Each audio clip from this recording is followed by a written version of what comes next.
पहले कुछ जयकारे हो जाएं ताकि आप में जोश आए और मंच पर आसीन जो आज के मुख्य वक्ता जिसका आप इंतजार कर रहे हैं वो भी जोश में आकर के आपको अपने विचार आपके सामने देश में रख सकें। सभी बोलेंगे जी, भारत माता की, भारत माता की।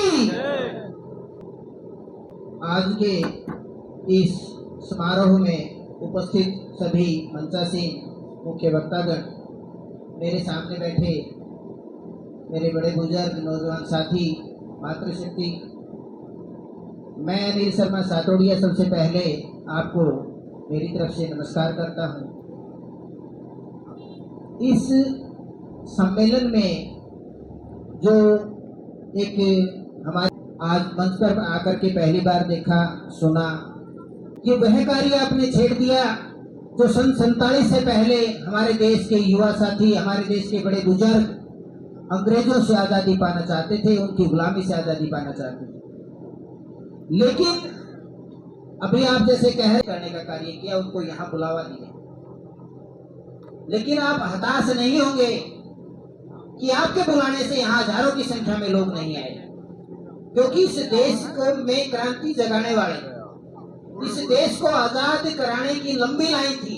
बताते हैं इतिहास में कि 7,64,000 व्यक्ति ऐसे थे जो शहीद हुए, जिनके नाम आप और हम नहीं जानते। लेकिन 4, 10, 20 नाम ऐसे हैं जिनकी हम जयंती मनाते हैं, जिनका हम यानी शहीदी दिवस में मनाते हैं, जिसमें शहीद में मिलते हैं, उनको आप याद करते हैं। सिर्फ वही लोग नहीं थे, लेकिन वो लोग अग्रणी थे। क्योंकि सच्चाई में राजनीतिक शहीदी आपकी होगी, व्यक्तित्व, आर्थिक सब शहीदी आपकी होगी, लेकिन फिर भी ये समाज जाग जाए तो आप अपने आप को समझ लेना कि मैंने ऐतिहासिक काम कर दिया, इस जीवन से चला जाना। यदि मैं चला जाऊं तो मैं यहाँ वक्तव्य सुंदर किसी एक की तरफ उंगली करते हुए 4 उंगली हमारी तरफ होती है। यानी मैं कह रहा हूँ कि आप जिस गांव से चले, जिस गांव में आकर के आप वक्तव्य देने की बात करेंगे, वो उन्हीं व्यक्तियों में चला गया जिन व्यक्तियों के दबाव में आकर के आप वोट देते हैं।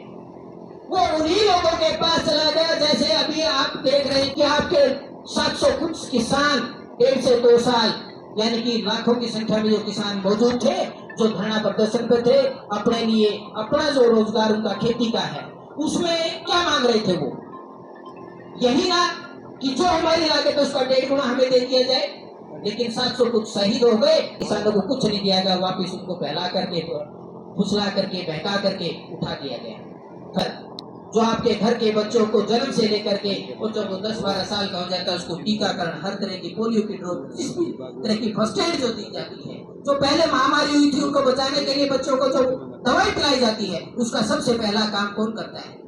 यानी जब एक बच्चे की माँ बनने से पहले वो महिला, जो हमारी बेटी भी हो सकती है, हमारी पत्नी भी हो सकती है, हमारी बुआ भी हो सकती है, जो गर्भ धारण करती है, तब से लेकर के जब तक उसका बेटा टीकाकरण समय पर करने का काम करती है, वो महिलाएं जो 5,000 रुपए का वेतन लेकर के आपके घरों में डोर टू डोर देकर आपको सुविधा देने का काम करती है, वो आज 35 दिन से आपके हिसार के कार्यालय में बैठी है। ना महिला, यानी कि इस देश की ना महिला सुरक्षित है, ना इस देश की, इस प्रदेश की बेटी सुरक्षित है, ना इस प्रदेश का किसान, ना इसका कर्मचारी और ना मजदूर वर्ग।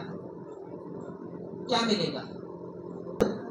मैं ये कहता हूं कि आपको ये नहीं देखना कि हम 50 आए थे, हम 100 आए थे, हम 200 आए थे। आप 100 के 500 बना सकते हैं। घर जाएंगे, मोहल्ले में जाकर के अपने किसी भी बिरादरी के गरीब वर्कर को, किसी भी बिरादरी के गरीब भाई को, बहन को, माँ को, ताई को, चाची को एक ही बात कहनी है कि हमें इस बार वोट देना है। वोट तो हम पहले भी देते आए हैं, लेकिन किसी रिश्तेदार के बहकावे में आकर के वोट नहीं देना है। आप देखेंगे हैं जो हर किसी बिरादरी के चमक दमक वाले होते हैं, वही चमक दमक वाले बड़ी बड़ी गाड़ियों में आकर के आपको अंडर प्रेशर करते हैं, आपसे वोट अपनी मर्जी से उनके व्यक्ति को दिलवा देते हैं और फिर आप कहते हैं फलाना व्यक्ति को हमने वोट दिया था, उसने हमारा काम नहीं किया। मैं इन्हीं शब्दों के साथ अनिल शर्मा फिर से आपका बहुत बहुत धन्यवाद करता हूँ कि आपने इस समूह की बातें जो मंच पर बैठे हैं इनकी सुनी और अपना समय दिया। और फिर से निवेदन किया।